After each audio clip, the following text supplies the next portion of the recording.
Hello everyone, my name is Sol and welcome to this Threshold review. Today we will be reviewing Fredericton for X-Plane 11 by Canada4XPlane.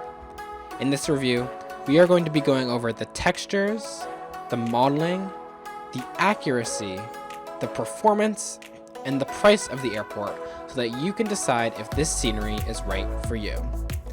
If you would like to jump to a specific point, there will be timestamps in the timeline and description of this video. But before we get into the review, please consider subscribing and liking this video if you enjoy the content we put out.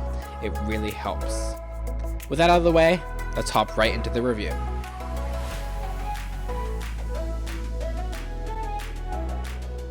For the textures of the airport, we are going to begin with the taxiway textures. The taxiway textures are of a nice high resolution, but it's not too high. That may sound confusing, so let me explain. Sometimes, scenery developers have made it so that the taxiway or the taxiway markers are of such high resolution that they look like they have been placed on the ground almost like a sticker. When the grass textures are of a lower resolution, this effect is especially pronounced. But here, the developer has not only made it so that this isn't the case, but it appears that they have also matched the resolution of the taxiway with the grass textures surrounding it. This could be a visual trick though, so if it is, it's an awfully convincing one. When zooming in closer, you can see that even here, the asphalt looks great. Even the asphalt crack filler and taxiway lines look solid from this close, and look even better when viewed from the proper distance. The grass textures also look fairly solid. They are high resolution and transition well into the taxiway, though they look as if they have been painted on using watercolors. What I mean by this is that there isn't much grit to them. They look really soft. Other developers have done this, but they tend to add texture by adding three-dimensional grass that contrasts the two-dimensional grass that is already present there. Canada4XPlane has added 3D grass and flowers, but they blend into the grass textures, so they are hard to see. So any grit that might have been gained is missing. Though this is something to note, it's also important to remember that textures are personal preference, and sometimes developers choose to texture one thing one way as opposed to another. The runway textures are fantastic. They are high resolution, color accurate, and are weathered. The developer also did a fantastic job with the runway lines, which look crisp and clean. One thing you might notice is that the runway lines appear to be blue the farther away you get from them. This is something the developer is aware of and is working to fix in a later patch. Finally, onto the terminal textures. The terminal textures are solid.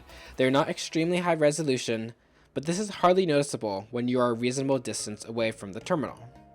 The roofs of the terminal are lower resolution, but like the other parts of the terminal, this is not noticeable when you view the textures from a distance, which, unless you somehow figure out how to park a plane on the roof of the terminal, is totally fine, since you'll likely only be viewing these textures from the air.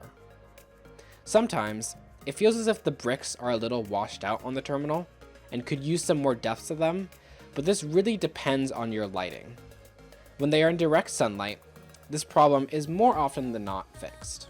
The cars in the parking lot are not extremely high resolution, but also, they're cars in a parking lot. They don't need to be. As such, this is nothing that I would consider to be a major setback. The next thing we are going to speak about is modeling. Fredericton is modeled really well, to the point that it is pretty indistinguishable from the real-life airport. The poly count at the terminal is perfect. It's just enough that the terminal looks highly realistic, but not enough to cause a severe hit on frames. This follows suit for the rest of the airport as well. Everything is thoughtfully modeled so that the parts of the airport you will be looking at the most have the highest poly count, whereas the remaining objects are less detailed. However, there is one minor modeling mishap I noticed. Right under the awning, just above the terminal entrance, there is a gap between the awning and the doors. Though, this is very minor and isn't something that you would notice unless you were looking for it. like I was. Moving on to the accuracy.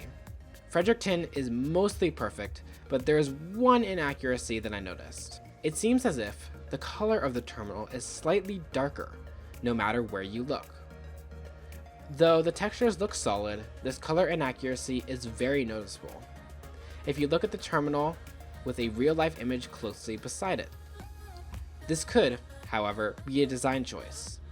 If it is, it's not a choice that matches up with my personal preference, but this is likely something that won't bother many people. When you put this aside, the airport is superb.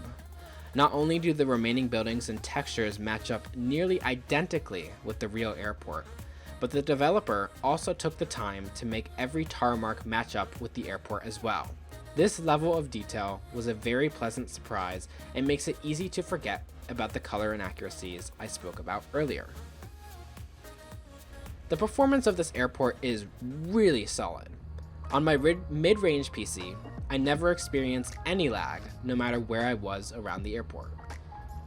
This is even the case when I added more frame-heavy aircraft to the picture and more frame-heavy plugins as well.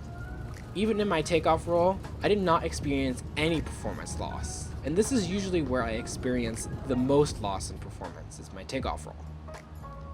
This performance is not surprising though, considering that Fredericton is rather remote, so my assessment merely serves as a reassurance. Finally, the price. I think that asking $17 is a little much, considering that many airports, even airports that are significantly larger in size, can be purchased for less money. Though, you could make an argument that if you are interested in this airport, you are from a rather specific group of people who like to fly to smaller airports often. So in that case, paying the extra money is not all that bad, especially when you use the airport frequently. From the perspective of a more airliner-driven simmer, however, Fredericton is a little much for me to consider purchasing it. Thank you guys so much for watching this review. I hope you enjoyed it. Please consider liking and subscribing if you enjoyed the video. But for now, that's all. Have a great day, and I'll see you in the next video.